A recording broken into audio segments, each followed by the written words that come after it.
Yeah, so today we're talking about meal planning. Do you use it? Are you intimidated by it? Let me know in the comments below. And if you feel more comfortable doing meal planning after this post, I'd love to hear how it goes in the comments too. So, a couple of benefits to meal planning. Number one, obviously, it is the best and easiest way to make sure that you have some good, healthy options on hand for you. And then also, it actually can help you save money on groceries. So, we'll talk about that in just a second. But I have kind of a 4-step process that I teach people as far as meal planning goes. You guys ready? So, the first step is hey Des, how are you? I know you do some meal planning. So the first step is we want to set aside some time each week to do our meal plan. So I think we've talked about calendar blocking in the past, or time blocking, where you can kind of map out your week and set some things on a recurring basis.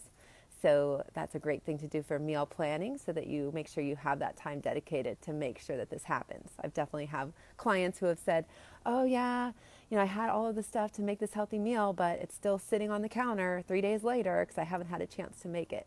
So making sure you're kind of planned out in terms of when you're going to be making your food is really important. And it doesn't have to take a long time. There's definitely things you can do to make it a little bit more streamlined, and the more you practice it, the easier it gets. Okay, so first is creating that time that you're going to be doing your meal plan and really scheduling that in. Then number two is you sit down and actually map out your week. So you might want to think about different activities that you or your family have, which days you're going to be at home, which days you're going to be more on the run, and then plan accordingly as far as your meals go. And then after you have that menu set or that plan, then you go to the store. So you create the list of the things that you need off of your meal plan. And then you really only buy what you need. So that's a way we can actually save money on our groceries, and probably more likely to just buy more healthier choices if we are, focusing on that plan versus just kind of randomly putting stuff in our cart, right? Okay, so that was step number two. And then after we've gone to what do we do? We set aside the time, we made the plan, we went to the grocery store. So that was step number three, is go to the store and get your stuff using that meal plan. And then you create your grocery list off of your meal plan.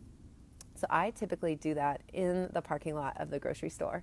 I have a little notes section on the notes of my phone where I have a bank of different recipes that I make, and then I'll just quickly, create my menu for the week, and then my grocery list right there in the car.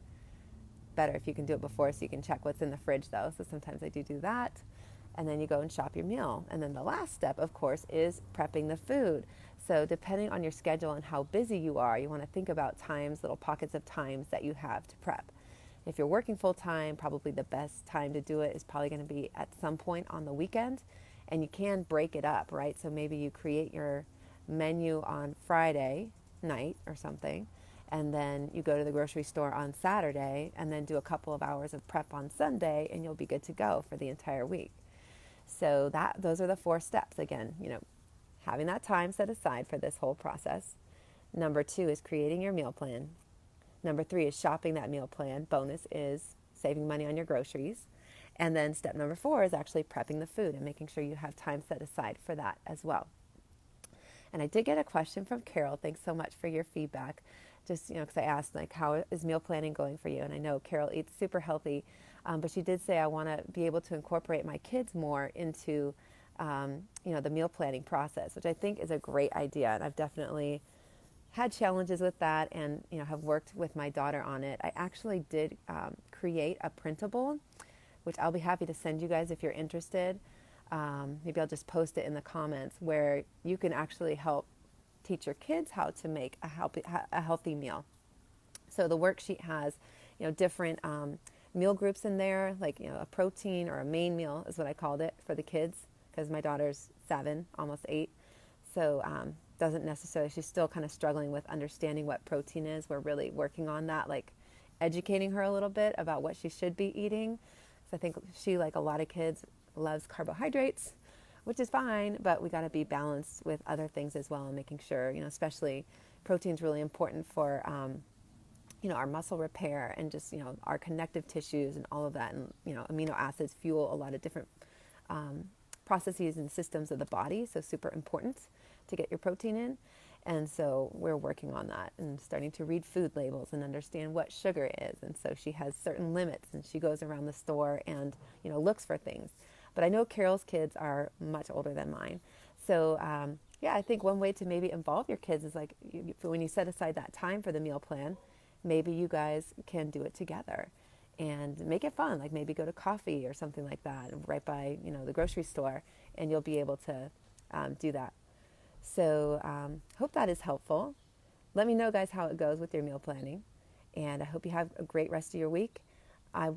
If you have other topics that you'd like me to cover, please comment or post them in this group. I would love to be able to support you the best way that I can. So, yeah, let me know if this was helpful or not. And good luck with your meal planning.